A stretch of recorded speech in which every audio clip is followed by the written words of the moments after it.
So welcome to ProfileTree TV, and today we're very excited to be joined by Michael Humphreys, and we're going to talk about student support services. Michael, thank you very much for taking time out to talk today. You're welcome. Glad to be here. Excellent. So you wouldn't mind telling us a little bit about your background? Sure. I trained originally as a social worker. I worked in that field for quite some time and then left and started a training company specifically to work with students with additional needs. We did a lot of work with Open University students at that time who were working from home and studying alongside working. So we've been running that now for about 18 years, so quite a while. Amazing. So wow, so nearly your whole background then is in educating and working with young people. It has been a bit of a change into the education sector from social work, but it was a logical step because we were working with kids with additional needs anyway. So we just focused that down on assistive technology supports. Mm-hmm. Amazing. And today you're focused on educational software then? We are. We've got a company called EDMIN Software. And the point of it was that as we looked at the education sector, we saw there were lots of processes taking place and services that were quite manual and paper-based. So we wanted to digitally transform that for the new millennium, I guess, and offer more effective solutions and solutions that could capture data and give real-time reporting. Incredible. And then in the business, you look after sales or operations, or you've maybe many hats to wear? Yeah, well, I suppose like all small business owners, you wear all the hats at once. So yes, I would be the original founder, but we now have a team in place and they're fantastic and constantly growing.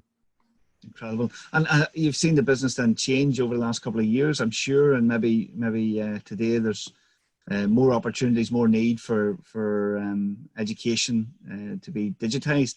Is that your experience? Yes, I think maybe 5 years ago, universities and institutions in general were quite reluctant to go down the software as a service route. Obviously with GDPR coming in, that added an extra layer of complexity. But I think now they're realizing that this is future and they have to have combined services, and those services will be digital. Incredible. And so who would be a typical client of yours at the moment? We're mainly aimed at the universities. A lot of our business-to-business sales would be universities, but we've got our own assessment company and our own software to run that. So we're finding more and more that we're able to sell on a sideways platform across into other assessment centres as well. Incredible. So you've more or less developed then your own student support portal? But we did. The portal actually came out of our own experience of dealing with parents and students. And what we found was that even though we knew of all this fantastic software that was out there, very, very few of the parents or students had ever heard of it. So the point of the portal was that we just wanted to combine those two groups together in a community platform. Incredible. And so you offer, what do you offer then on the portal? Is it community based? So there's content. What is the it's a bit, I suppose the best definition is it's a bit like Facebook for disability. So students and parents can come on, they can discuss issues with other students and parents, but they're also able to reach out then to the people who make the software and the hardware to support them in schools and universities. And a lot of that would be funded by the government. But down the earlier years, generally students don't get access to the same supports. We're also able to connect SENCOs, the special educational needs coordinators and learning support coordinators with each other. And countrywide, we're finding that as that grows, there's some great best practice issues being talked about and resources being shared. Incredible. And do you find that parents and teachers are open? Has attitudes changed over the last few years to using portals like this? Yeah, well, the parents in particular, if you have a child with any kind of disability, you're always on the lookout for ways to support that child that are appropriate. So on the portal, for example, we have a list of software applications that are pre-approved by Student Finance England. So they went through the due diligence process on that. And the parents know that when they pick up this bit of software, it's approved for use in schools and universities. So that there's a wealth of information there that's just really useful for a parent. Incredible. So basically you're taking the process that was done manually face-to-face often and it's been replicated in every different educational institute and maybe to different levels, I guess, as well. Some will be really, really good. Some maybe aren't as hot in it, and you've you're putting it onto this online educational portal then? We do. I guess there's a couple of aspects to it. Where we really want to focus it at the moment is getting as many parents and students signed up as we can and putting them in touch directly with those publishers. But we do also have that aspect of trying to get teachers and Senkos involved. Again, we can connect them with some fantastic resources that they may not otherwise have time to go and source themselves, and we're making that available on the portal. Amazing. And I know we're talking about Senko, but just in case there's anyone watching this that doesn't understand what that terminology is, you wouldn't mind explaining what a Senko is? Sure. It's a special educational needs coordinator. They do change the terms quite a lot, so I think actually it's just changed to learning support coordinator now. But every school has, I guess, a legal and moral responsibility to support students who maybe engage with studies a little bit differently. So neurodiversity is one of the terms that they're talking about at the moment. And that particular teacher would be the one responsible for supporting those students in school. Amazing. And of course, the problem is when people go to Google, I'm just thinking as a parent, you know, we rely on Google, we rely on what our friends are saying, you know, where we meet them at the school gate, and our you know, our family and friends, relatives, for information. So actually, I guess your aim is to pull all the information and make it available for everyone then. It is, and there's still some stigmas about socially about disability and education. So, you know, we do a lot of tours around schools and open nights we'd attend and careers fairs, but we find that very often the pupils, the students themselves, are quite reluctant to walk up to a stand that we would run. So what we're thinking is putting that all online. It just breaks down all those barriers. You know, the students can sign up under a pseudonym if they want. They don't even have to use their real name. They can just use an avatar handle. And the same with the parents, and they can then engage with other parents and students with similar disabilities. Wow. So how does someone join up or sign up to the portal? If they go to DSA Portal.co.uk, we're branding that. DSA stands for Disabled Students Allowance, which is a very specific allowance that students in higher education get. But that's our URL is dsaportal.co.uk, and they simply fill in the sign up form and they're in for free. Amazing, that's incredible. And I guess we're talking about digital technology, digital transformation. Do you think it's going to change how we look at education? Again, I'm thinking, you know, you still going back, I said hundreds of years, you had the teacher at the front of class and everyone was looking at the teacher, and that's obviously the classroom, but there's so much more than just classroom when it comes to education. You see digital technology changing that? It does. We're based in Northern Ireland and have the C2K system in schools.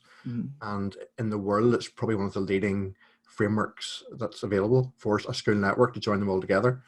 I think in the future, definitely a framework provider able to provide single sign-on for the smaller companies is going to be essential. So there's hundreds of companies like ours out there, all with their own little program or niche product. But we somehow need to get those products onto the big platforms.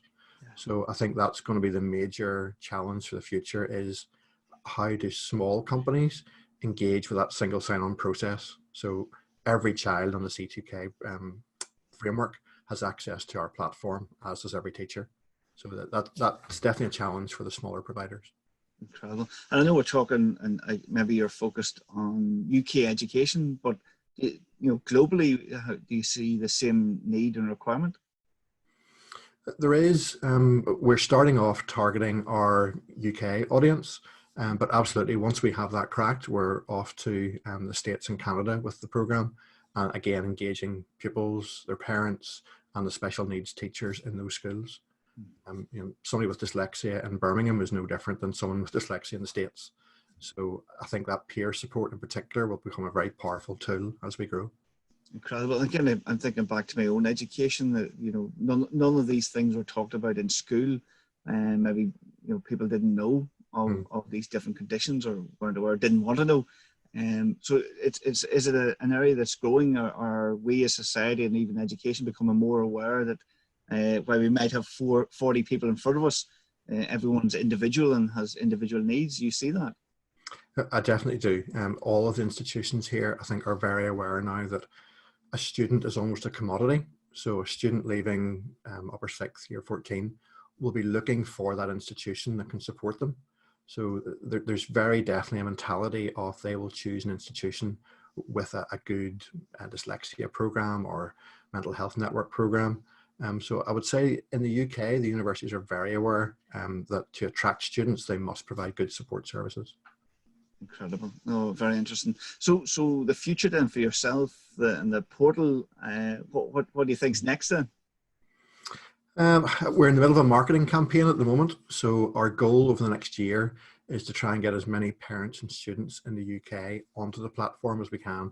The strength of this type of platform is really that breadth of disability support structures that we can offer. So, if we have a couple of thousand parents on there whose child maybe has autism or Asperger's or dyslexia, and a new parent comes on and asks a question, that's a really powerful network to start giving answers. They can even direct that parent towards useful assistive technology supports. Some are better for certain conditions or certain ages, and you don't want to go out and buy one of these programs because they are quite expensive at times. So you don't want to go out and buy something just on a whim. You want to know who has used it and where was it really successful. So if anyone's interested in reaching out or finding out more about what you're doing, what's the best way for them to get in touch? Yeah, they can email me directly on michael@edminsoftware.com. That's EDMIN software.com.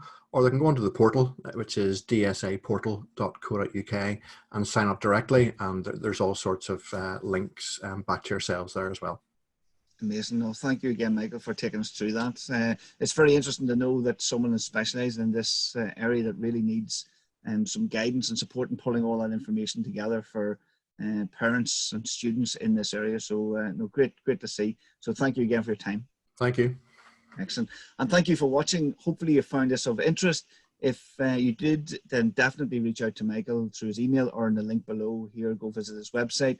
And if you do know anyone in your network, friends or family, please do share this video with them because, again, it might benefit them. Hopefully you enjoyed the video and we'll see you in the next one. Thank you again.